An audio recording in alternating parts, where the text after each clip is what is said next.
Someday gets elected. I can't believe that's happening. That's a terrible thing for our country, by the way. He's a communist. We're going to go to a communistic state. That's so bad for New York. I am the sole candidate running with a vision for the future of this city.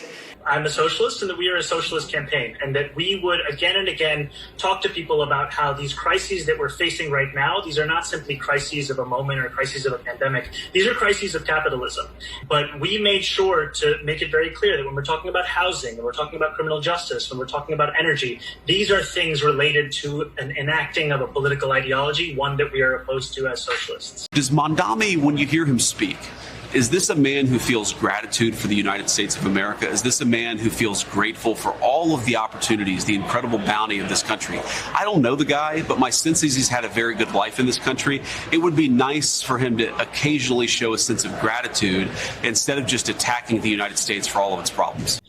In New York City, in New York State, we have a system whereby the market is allowed to be the major determinant of the distribution of dignity. And, we see that whether it's regards to healthcare, whether it's regards to housing, whether it's regards to childcare. I mean, there's so many different ways. And right now, in the midst of this pandemic, we are understanding that to be a socialist, to fight for dignity, it's more than just the big three, which are housing, healthcare, and education. We have to think about the ways in which people live their lives. So right now, can you live a dignified life without internet? Can you live a dignified life without childcare? These are the kinds of questions we need to be asking, and these are the kinds of answers we need to be creating, because there are too many people in New York City and state who are left at the mercy of the market, and they're being priced out of their own lives. Tell me how we could provide these services without raising taxes, because I feel like that's a question on everyone's minds. I do want to raise taxes. I think that first and foremost, there are many taxes to be raised on the many, many wealthy people across this state. One of the things that we've said, beyond saying we're going to make this a sanctuary city for LGBTQIA+ workers, beyond saying that we're going to establish an office of LGBTQIA+ affairs, is also that we're going to provide $65 million in funding for gender-affirming care. $65 million in funding for gender-affirming care. The same amount of funding that the federal government threatened to pull out from local providers for that kind of work. And in this moment especially, if we want to fight the Trump administration, we have to do so by fully funding our own services, taxing the wealthiest New Yorkers and corporations. A $3 billion cut to the NYPD, I assume. So how would you do that? And what would you say to naysayers that say, oh, listen, budget cuts to the NYPD correlates to rising crime? What are your thoughts on those on that issue and your critics? For me, is that a lot of times the discourse is driven not by facts, but by narratives that are built upon, what has been pushed for decades in our city and in our state regarding the ways in which we must deal with crime. So when we talk about cutting $3 billion from the NYPD, or cutting any amount for that matter, typically what people say is, this is going to make us less safe. And what I would like to make very clear is I am not in any way less interested in safety than people who are unwilling to cut the budget. I would say I'm just as willing, and frankly, maybe even more so, dedicated to this issue, to the extent that I am not wedded to the ways in which we've understood safety in the past. I think that we need to understand safety in the way that people actually experience it. And what I mean by that is, how does it make people safe when they don't have housing? How does it make people safe when they don't have a job? How does it make people safe when we cut funding of essential city services that keep our neighborhoods running? Mm-hmm. And too often we associate safety exclusively with policing. And I think that that is a flawed association. And so what I would say is that, you look at the indicators of crime, oftentimes it's tied far closer to things like having employment than it is to how many cops are on the beat. And what I would say is when we cut $3 billion or however much we can get cut, whether it's more, or less, that is not just money that is cut and then disappears. It is money that is cut and then reinvested into other social services that I would argue far better creates safety. If there was any system that could guarantee each person housing, whether you call it the abolition of private property or you call it, just a statewide housing guarantee, it is preferable to what is going on right now. Ask you one final thing, to join me in a chant. Free, free Palestine! Free, free Palestine! Free, free, free Palestine! Free, free, free Palestine! Free! Free, free Palestine! Free, free, free Palestine! Thank you so much, brothers and sisters. Eid Mubarak. John, this is personal for me. I know you are under threat. The mother of my two youngest sons who are raised Jewish, Melinda Katz, is prosecuting this person who came up and tried to do you harm. But let me speak on behalf of my two sons. When they've heard some of the statements you've made, like in support of global jihad, and I hear some people out there saying that Jews, their time is due, which means the same thing. They're frightened, they're scared. They view you as the arsonist who fanned the flames of anti-Semitism. They cannot suddenly accept the fact that you're coming in like a firefighter and you're going to put out these flames. You've got a lot of explaining to do, a lot of apologizing to do. My sons are afraid. Their family, their friends, many in the Jewish community are concerned if you become mayor because they don't think when anti-Semitism rears its ugly head, which it's now doing more than ever before, that you will have the ability to come in and put out those flames of hate. Okay, yeah, so you can... I think there is room for disagreement on many positions and many policies, but I also want to correct the record. I have never, not once, spoken in support of global jihad. That is not something that I have said, and that continues to be ascribed to me, and frankly, I think much of it has to do with the fact that I am the first Muslim candidate to be on the precipice of winning this election. Now, all the same, Curtis, I do still want to be the mayor that will keep your sons safe, that will keep every single New Yorker safe, and it is my job to not only deliver on that commitment, but also to ensure that New Yorkers feel it every single day that they live in this city. So the third holy grail of taboos in American politics, you have socialism, you have Islam, and then you have Palestine, and you are really going for the trifecta. Let's go, baby. Let's go. You know, maybe reducing the population, you know, of prisoners, maybe because you might see it as a little draconian and not terribly helpful.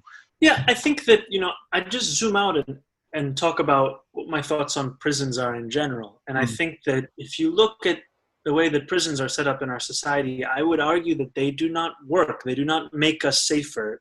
People do not come out of prison, you know, the issues that lead people to go into prison are not resolved by the institution. And then when they return from it, you know, it is not something that is in the past. Sometimes. Let's talk about Sebastian Zapita Khalil. Do you know who that is? I don't have the specific details at my disposal, no. Well, this is an illegal migrant in New York because of your sanctuary state policies. Do you know what crime he committed? I'm not familiar at this moment. I bet you're going to be familiar when I remind you. He found a sleeping woman on the subway, lit her on fire, and burned her alive. This is in Kathy Hochul's New York. And as I'm sure you are aware, and I'll remind you, that ICE issued an order to detain this violent criminal, but that was rejected by New York officials due to sanctuary state laws. Now, we are fighting to keep this city a sanctuary city. We will continue to uphold that status and ensure that we do not allow ICE agents entry into New York City properties, be they schools, hospitals, or even the properties of New York City contractors, unless they can provide a judicial warrant signed by a judge. We are reminded that no matter how strong our gun laws are in this state, we are only as safe as the weakest laws in this nation. And so in this moment, the onus is on all of us to follow the words of Alain's brother and to put forward a vision of stronger gun laws. And I echo the call from Governor Hochul for a nationwide ban on assault rifles. Oftentimes, prison actually exacerbates those issues.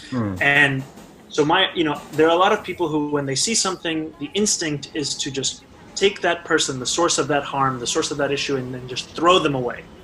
Put them in a cage and throw away the key.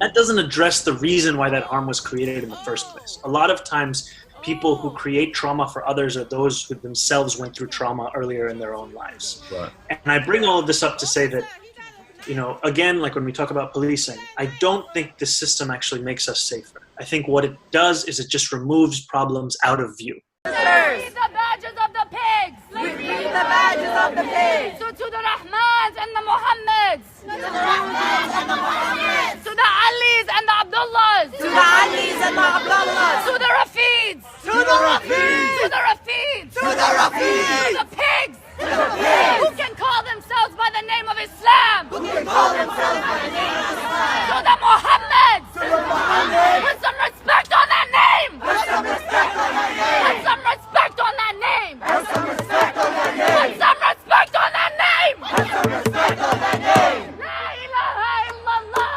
La ilaha illallah. Shahid Habib Allah.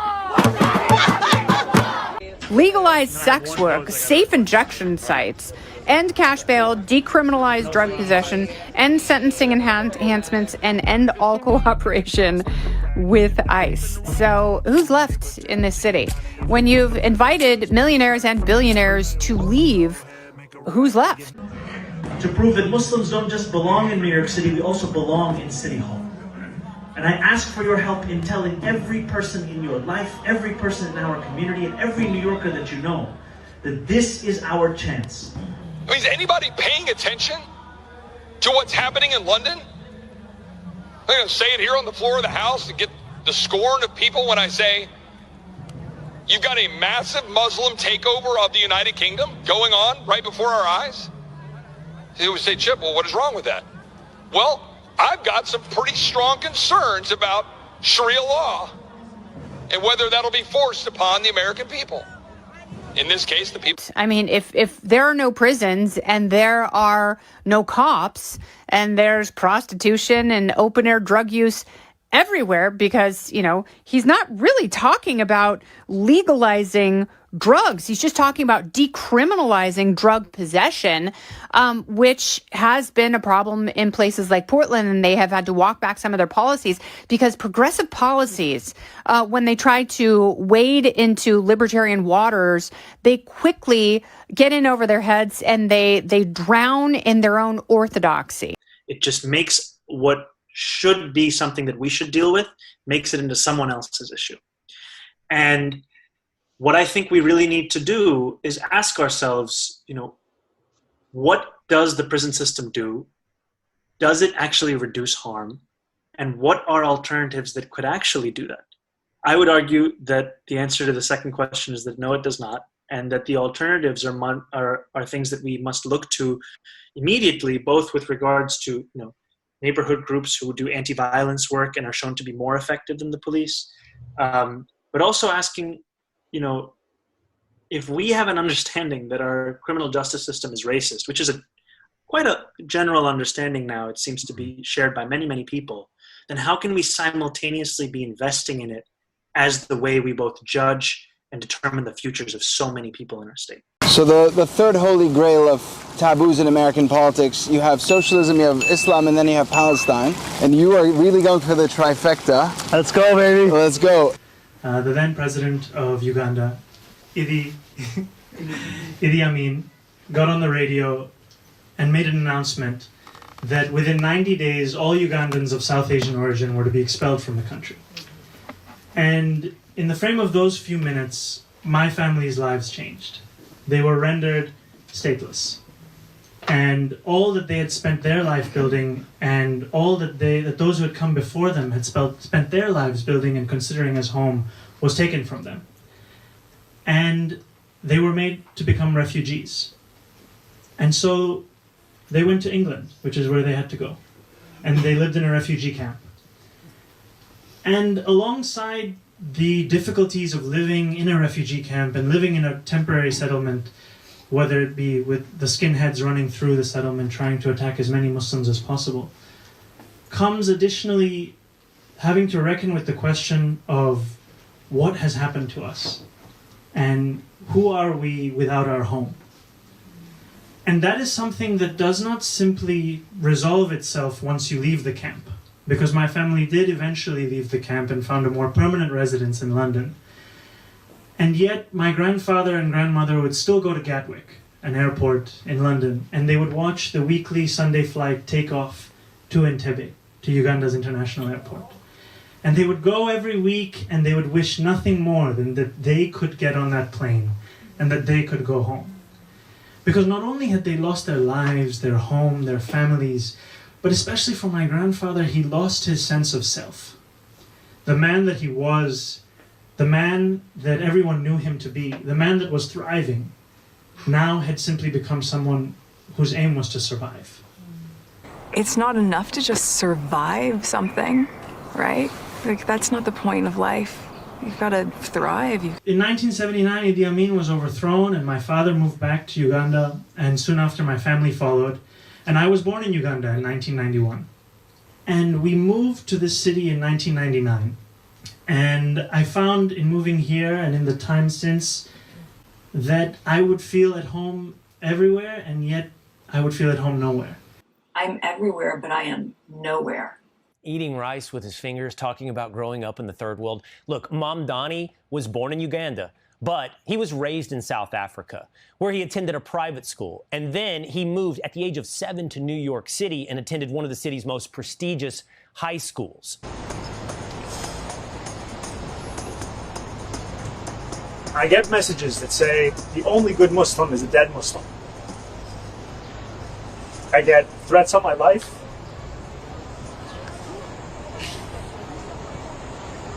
On the people that I love. And I try not to talk about it. Because the function of racism, as Toni Morrison said, is distraction. My focus has always been on making this a city that's affordable, on making this a city that every New Yorker sees themselves in. And it takes a toll. About an issue that has divided some New Yorkers in recent weeks. You were recently asked about the term globalize the intifada, if it makes you uncomfortable. In that moment, you did not condemn the phrase. Now, just so folks understand, it's a phrase that many people hear as a call to violence against Jews. There's been a lot of attention on this issue. So I want to give you an opportunity to respond here and now. Do you condemn that phrase, globalize the intifada? That's not language that I use. The language that I use and the language that I will continue to use to lead this city is that which speaks clearly to my intent, which is an intent grounded in a belief in universal human rights. And ultimately, that's what is the foundation of so much of my politics, the belief that freedom and justice and safety are things that, to have meaning, have to be applied to all people, and that includes Israelis and Palestinians alike. But do you think Mamdani is practicing taqiyya? 1,000%. 1,000%. He's presenting the as Muslims are laughing at you guys. Like, this is the funniest thing. Like, dude, give it 50 more years, entire New York's gonna be Muslim, and then before you know, it's gonna be Sharia courts, and then like y'all are. It's like shooting yourself in the foot. Like I can't even believe. And like you see Europe, you look at Europe, it's happening right now, and then you're like, oh, let's just do it here in New York. Like it's like no, like you have to stop. Like obviously taqiyya is working, and they're doing an amazing job at it, and they're fooling everyone. Like, and all the Muslims are like so happy that's happening. Like this is the best thing that could happen in Islam, and he's gonna win. Because we're too stupid. Like, no matter how many times ex-Muslims will say, taqiyya is a real thing, they are lying to you. They will take over within 100 years. No one's going to listen. What the purpose is about this entire project, it's not simply to raise class consciousness, but to win socialism. And obviously raising class consciousness is a critical part of that. But making sure that we have candidates that both understand that and are willing to put that forward at every which moment that they have, at every which opportunity that they're given.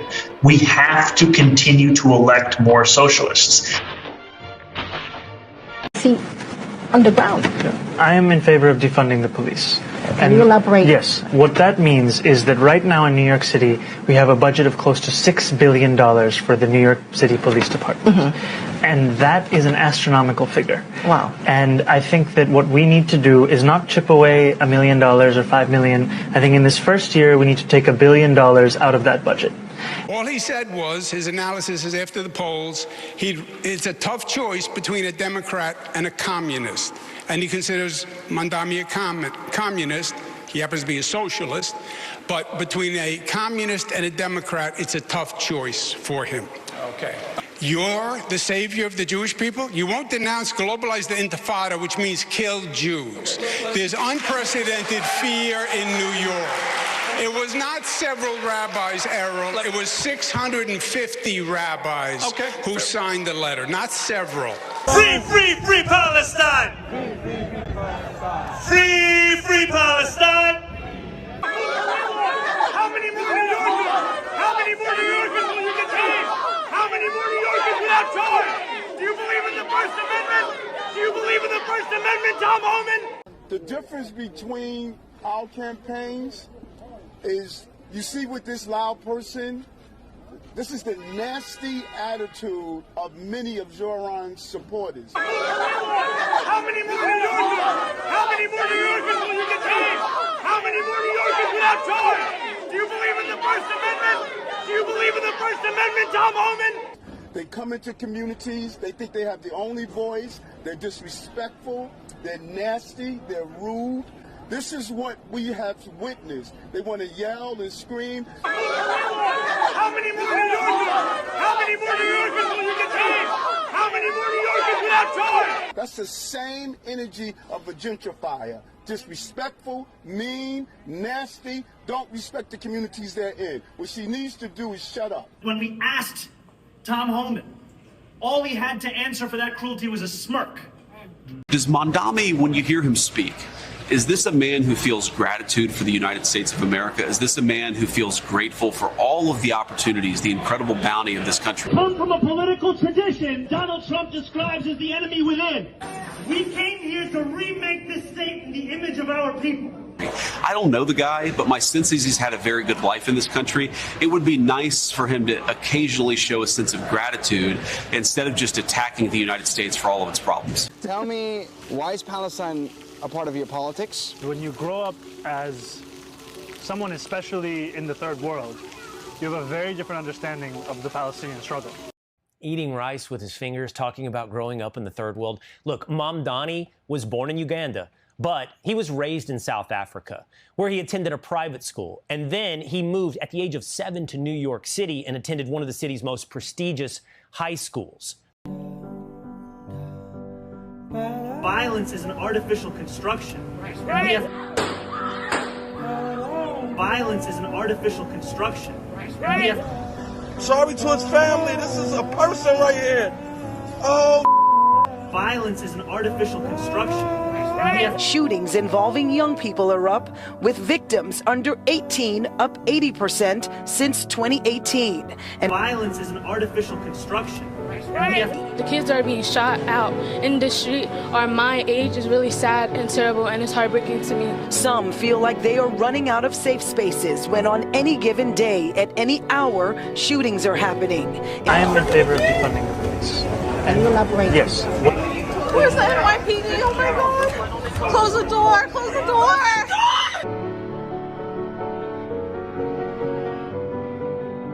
We don't need a communist in this country, but if we have one, I'm going to be watching over him very carefully on behalf of the nation.